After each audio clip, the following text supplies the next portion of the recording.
रीवा शहर ने आज स्वास्थ्य जगत में एक नया इतिहास रच दिया। कैंसर जैसी बीमारी के जंग के लिए आयोजित ऑन्कोलॉजी 2025 कॉन्फ्रेंस ने देश भर के नामी डॉक्टरों और विशेषज्ञों को एक मंच पर ला दिया।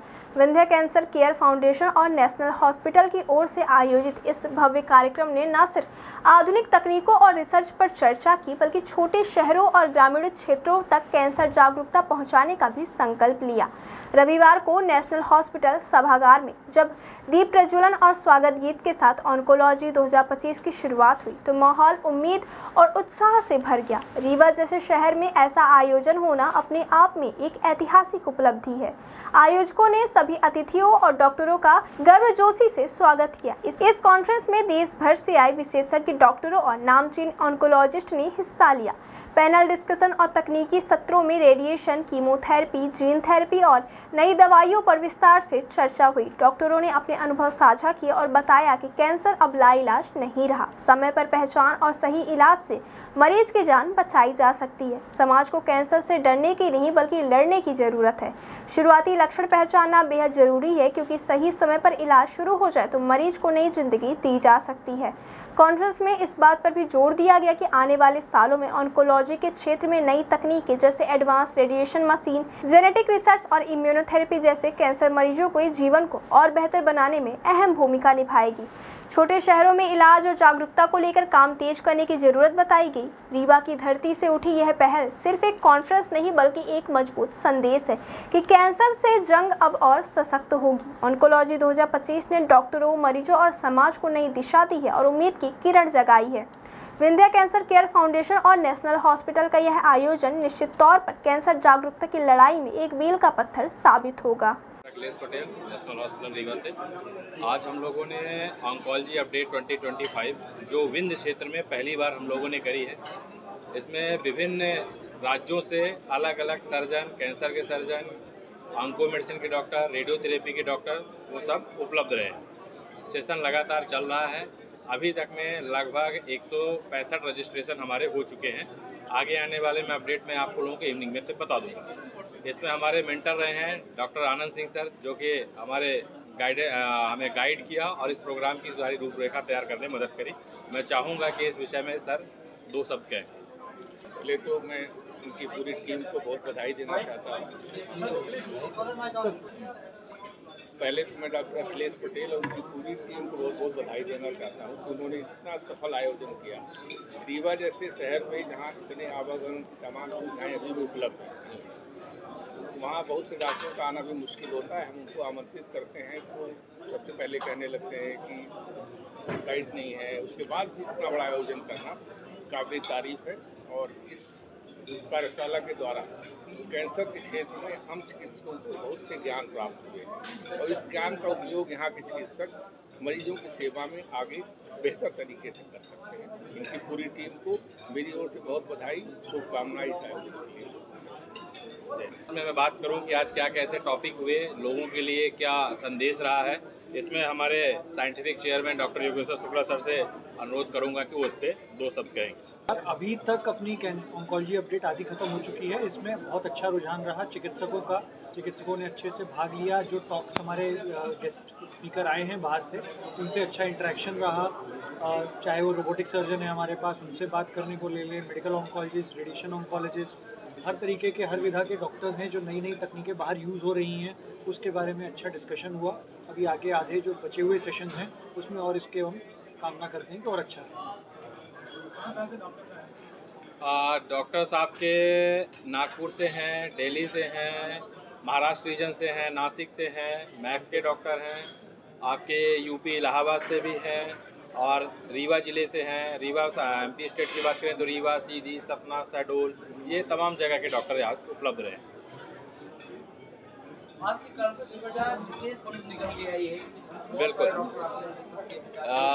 बिल्कुल सही सवाल है। कॉन्फ्रेंस का जो अभी तक का एक्सट्रैक्ट ये निकला है कि भले हमारे पास चीज़ें अभी काफ़ी कुछ हैं और काफ़ी कुछ आनी बाकी हैं, तो कैंसर के मरीज को ये मैसेज दिया गया है, डॉक्टर योगेश सर ने बोला है कि उसको हताश नहीं करना है।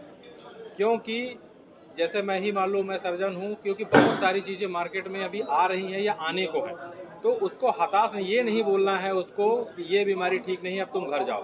हर स्टेज में रिसर्च हो रहे हैं, डेवलपमेंट हो रहे हैं, कहीं ना कहीं उसका इलाज हो सकता है, उसको हताश नहीं करना है। हम लोग जैसे चर्चा करते हैं, मृत्यु तो एक दिन सबकी निश्चित ही है, हम कल रहें ना रहें, पर मरीज को ये नहीं बोलना है कि कुछ नहीं होगा, उसके लिए बहुत कुछ अभी है, बहुत कुछ हो सकता है। स्टेज 4 का भी कैंसर जैसे चर्चा में आज पता चला 5-5-6 साल से चल रहे हैं, जीवित हैं, जिनको लग रहा था कि 2 महीने का जीवन है। तो सबके लिए यही मैसेज है, कैंसर से डरना नहीं है, कैंसर को हमारे साथ मिलके लड़ना है। और विशेष में अगर मरीज को कैंसर हो, कोई भी शरीर में गठान है जो कि सामान्य दवाइयों से नहीं ठीक हो रही है, सामान्य बात करें छाती में, मुंह में छाले हैं, 2 हफ्ते से ज़्यादा के है, एक सिंपल सी बायोप्सी होती है, रीवा में हर जगह होती है, हर सर्जन कर देता है, उसकी रिपोर्ट आ जाती है, उससे कट पर पता चल जाता है कि कैंसर है। ऐसे बच्चे यानी कि गाने के जो हमारे डॉक्टर्स हैं, वो एक पैप इसमें एक बायोप्सी कर लेते हैं। बायोप्सी एक सिंपल सा मेथड है, बायोप्सी से डरना नहीं है। गाँव में भ्रांति है बायोप्सी करेंगे तो फैल जाएगा, बिल्कुल नहीं। बीमारी तो पहले से ही थी ना, बायोप्सी तो हम उसके बीच से लेते हैं। बायोप्सी करना है, जांच कराना है, 1000-1500 में पता चल जाता है कैंसर है कि नहीं। लोगों में धारणा है कि अगर उसका ऑपरेशन किया गया कहीं गठान जी। हो तो आप जो कैंसर है तेजी से बढ़ता है, इस पर आप इस पे हमारे पैनल एक्सपर्ट बोलेंगे सर। बहुत अच्छा पॉइंट आपने बोला। इसमें एक्चुअली दो चीज़ें हैं, वही एक अंतर है एक जनरल सर्जन और एक कैंसर सर्जन में, अगर एक लाइन में बोलूँ तो, क्योंकि हमारी ट्रेनिंग इसी बात की रहती है कि हमको ट्यूमर को किस तरीके से निकालें कि वो फैले ना और वो पूरा पूरा निकल जाए और आगे तरीके से ना उसमें कोई बढ़ने की या वापस होने की संभावना ना रहे। और ये आज की संगोष्ठी में भी यही डिस्कशन रहा कि किस तरीके से रोबोटिक सर्जरी, लेप्रोस्कोपिक सर्जरी और नई नई सर्जरीज की विधाएँ आई हैं, किस तरीके से उनका लाभ बाहर लोगों को मिल रहा है और उसको हम आगे आत्मसात कैसे कर सकते हैं, यहाँ कैसे ला सकते हैं और उन चीज़ों का यूटिलाइजेशन और कैसे किया जा सकता है। तो कहने का मतलब यह है कि अगर उचित तरीके से उचित सर्जन से किया जाए तो ऑपरेशन के बाद कभी भी बीमारी फैलने के बजाय ना आने की संभावना ही रहती है।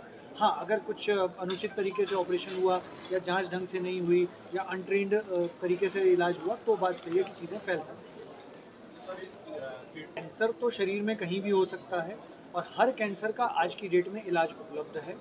अभी जैसे डॉक्टर भास्कर एक टॉक दे रहे थे जिसमें ITF यानी ब्रेन के नीचे तक का कैंसर कैसे निकाला जाता है, उस पर एक पूरा अच्छा वीडियो प्रेजेंटेशन था। डॉक्टर देश पांडे आए हैं मैक्स से, नागपुर से, उन्होंने एक प्रेजेंटेशन दिया जो स्टेज 4 का ओवरी कैंसर है, उसमें हाईपेक एक नई तकनीक है जिससे इलाज किया जाता है, कैसे पूरा पूरा ट्यूमर हटा के पेट के अंदर ही कीमोथेरेपी दी जाती है। तो ये सब नई नई टेक्निक्स हैं जिनका डिस्कशन हुआ है और ये नई नई चीज़ें आ रही हैं आगे चल के। जैसे कि डॉक्टर विनीत ने प्रेजेंट किया कि कैसे हम स्तन बचाकर स्तन कैंसर का ऑपरेशन करते हैं। तो हर सर्जन ने, जैसे मेरा एक टॉक था किस बारे में, जो सबको लगता है कि साहब यहाँ तो कुछ हो ही नहीं सकता, किस तरीके से 500 से ऊपर कैंसर के ऑपरेशन हम रीवा में कर चुके हैं आज तक की अगर बात करें, 2500 के ऊपर हम कीमोथेरेपी कर चुके हैं यहीं पे, जो कि 99% आयुष्मान में निःशुल्क हुई हैं। तो जो पहले चीज़ें थी कि रीवा में कुछ हो नहीं सकता, वो भी एक हमने उसको गलत बताया है, गलत प्रूव किया है। दूसरा, जो लोगों को लगता है कि साहब पैसा चाहिए तभी इलाज हो पाएगा, वो भी कहीं ना कहीं अब एक गलत बात प्रूव हो चुकी है, क्योंकि आयुष्मान भारत योजना के तहत हम रीवा में भी और हर जगह इलाज चल रहा है, अच्छा इलाज उपलब्ध है और जिसमें मरीज उपलब्धियाँ मतलब उसका लाभ ले रहे हैं। कहना चाहिए महिमा मंडन थोड़ा ज़्यादा हुआ है, पर हाँ उसके इनिशियल रिजल्ट आए हैं, अभी वो कमर्शियल यूज़ के लिए नहीं आई है। उसके जो इनिशियल एनिमल और ह्यूमन ट्रायल्स भी हैं उसमें ऐसा देखा गया है कि जिस भी सब्जेक्ट को लगाया गया है उसमें कैंसर होने की संभावनाएं कम से कम है। ऐसा हम देख रहे हैं कि 2 से 4 वर्ष अभी लगेंगे जब वो शायद सबके लिए अवेलेबल होगी, पर अभी वो केवल ट्रायल लेवल पे मोस्टली आ जाएगी, ऐसा कुछ नहीं है, वो बहुत ही इकोनॉमिकल है, बस उसके सेफ्टी ट्रायल चल रहे हैं। ये कहना उचित नहीं होगा किस राज्य में कैंसर है या कैंसर नहीं है, हर राज्य में कैंसर है, बट हर राज्य के अपने मोस्ट कॉमन कैंसर होते हैं। जैसे अगर अपन मध्य प्रदेश की बात करें तो मुंह का कैंसर सबसे कॉमन है, क्यों? क्योंकि यहाँ पे गुटखा, तंबाकू, सुपारी का सेवन सबसे ज़्यादा है।